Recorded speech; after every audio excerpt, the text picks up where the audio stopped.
अगली खबर की तरफ लिए चलते हैं। महाराष्ट्र से जुड़ी इस वक्त की बड़ी खबर सामने आ रही है, जहां नागपुर में शीतकालीन अधिवेशन होना है। 15 दिसंबर को मंत्रिमंडल का विस्तार हो सकता है। जो जानकारी निकलकर सामने आ रही है, विस्तार को लेकर नागपुर जाएंगे तमाम विधायक। शिंदे गुट के विधायकों के नागपुर जाने पर सस्पेंस बना हुआ है। अजीत पवार का महायुति बीजेपी को खुला समर्थन देखने को मिल रहा है। यानी 15 दिसंबर को मंत्रिमंडल का विस्तार होगा, क्योंकि 16 दिसंबर से विधानसभा का सत्र शुरू होना है, जिससे पहले सरकार को अपने स्वरूप को लेकर के स्थिति को क्लियर करने की बहुत जरूरत है।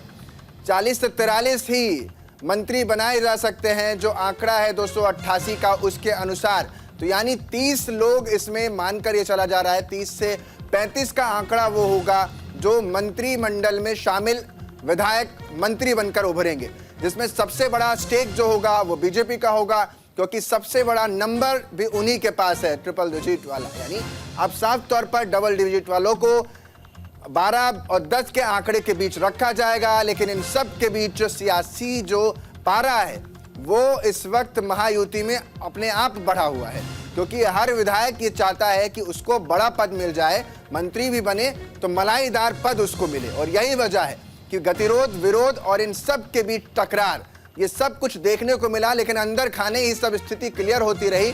जब कैमरे के सामने आए तो सब कुछ चकमक बिल्कुल चमचम नजर आया, बिल्कुल देखने में बहुत बढ़िया लगा। लेकिन इन कैमरों के पीछे जो छनकर खबरें आई वो बहुत ज्यादा सरकार में स्थिति को क्लियर करती नजर नहीं आई। मेरे सहयोगी ज्यादा जानकारी के साथ शुभम पांडे माया नगरी से ही जुड़ रहे हैं। गजब की माया है कि अब तक सरकार का स्वरूप इतना ही नहीं हो पाया है। क्या लगता है, अजीत पवार को तो पूरा समर्थन उन्होंने बीजेपी को दे दिया है, शिंदे मानने के लिए सहमत हो पाएंगे?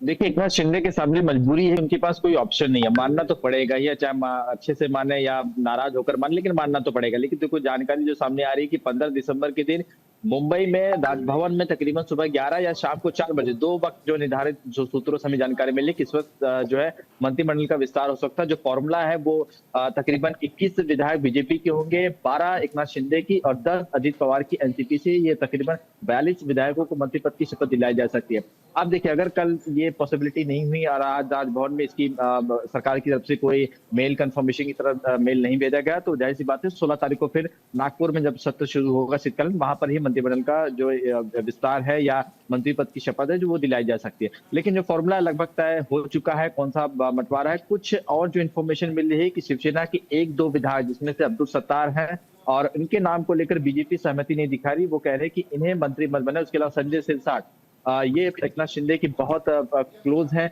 उनसे भी चर्चा चल रही है कि शायद इन्हें भी मंत्री न बनाया। लेकिन एकनाथ शिंदे कह रहे हैं कि नहीं, ठीक है, हम आपकी सारी बातें नहीं मानेंगे, हमारे जो खास विधायक है उन्हें हम मंत्री जरूर बनाएंगे। तो इसी बात को लेकर पेच फंसा हुआ था। लेकिन कल रात जो जानकारी मिल रही है कि दोनों नेताओं के देवेंद्र फडणवीस के घर पर एकनाथ शिंदे की मुलाकात हुई, चर्चा हुई, सकारात्मक चर्चा हुई। तो लगभग अब सब कुछ तय माना जा रहा है कि अगले कुछ घंटे में तस्वीर साफ हो जाए कि कल मंत्रिमंडल का विस्तार होगा या नहीं होगा।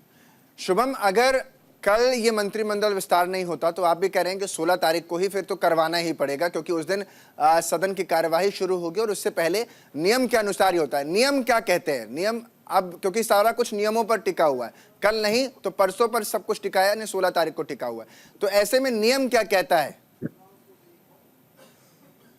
देखिए, नियम में कहता है कि जब शीतकालीन सत्र की शुरुआत होती है, कोई भी सरकार नया अपना सत्र की शुरुआत करती है, तो सारे उसके मंत्री होते हैं, क्योंकि क्वेश्चन आंसर करने पड़ते हैं, सरकार को अपने विपक्ष के सवालों का जवाब भी देना पड़ता है। उसके अलावा जो हर डिपार्टमेंट की इंफॉर्मेशन देनी होती है।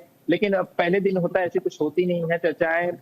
कुछ राज्यपाल के अभिभाषण के बाद जो है सदन को स्थगित कर दिया जाता है। तो जाहिर सी बात है कि उस दिन हो सकते हैं 16 तारीख को शायद वो विधायक मंत्री जो अंदर सेशन में ना जाए।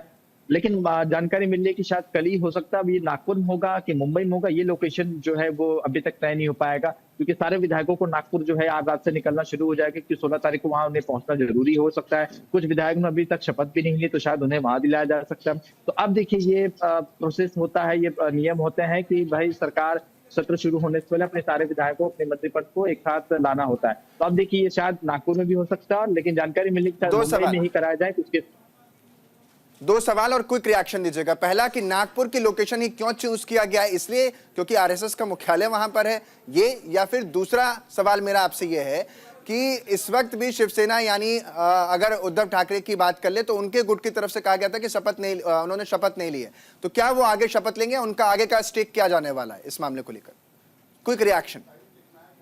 देखिए, नागपुर में शीतकालीन सत्र है, क्योंकि दो विधान भवन है मुंबई में, एक मुंबई में है और एक नागपुर में। तो जो शीतकालीन सत्र होता है हमारा सरकार को अमूमन नागपुर में ही होता है, इसी वजह से नागपुर में लोकेशन दे ताकि विधायकों को एक साथ रखा जाके वहां पे किया जाए। उसके अलावा एक नाथ शिंदे की तरफ से जो भी मनमुटाव था उसे अब सॉर्ट आउट जो है पूरी तरीके से कर लिया है। तो जाहिर सी बात है कि अब तमाम जो विधायकों की लिस्ट दिल्ली आलाकमान की तरफ से वहां पर मोहर लग चुकी है, वो विधायक जो है वो शपथ लेने के लिए। बहुत बहुत शुक्रिया शुभम तमाम जानकारी देने के लिए। तो तमाम जानकारी शुभम आप तक पहुंचा रहे थे मुंबई की वो खबरें जिसका इंतजार आप कर रहे थे।